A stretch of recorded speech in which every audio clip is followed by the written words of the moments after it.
جیسے حالات بدلتے ہیں ویسے ہی مقدر بھی بدلتا ہے، لیکن ہر چیز کے ہونے کو ایک مقرر وقت درکار ہے۔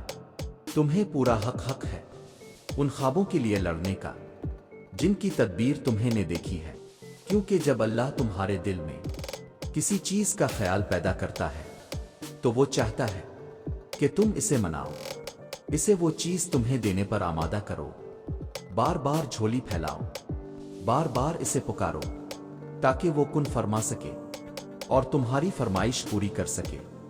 مانگنے کا حق اس نے تمہیں دیا ہے۔ جب اس نے قرآن کریم میں فرما دیا ہے کہ دایا پہاڑوں کو بھی ان کی جگہ سے سرکا سکتی ہے، تو قبولت کا شک تو بنتا ہی نہیں۔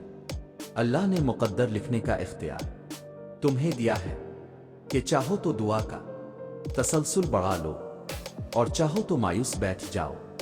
مت بھولو کہ تمہارا کام صرف التجا کرنا ہے، تدبیریں تو وہ خود نکالتا ہے۔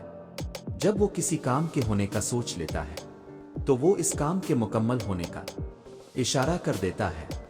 بس پھر جو ممکن ہو اور جو ناممکن ہو سب ہو جاتا ہے، اور ایک دن ان ساری دعاؤں کے تمہیں جواب مل جائیں گے جو تم اللہ سے رات کی اندھیری میں مانگا کرتی تھے۔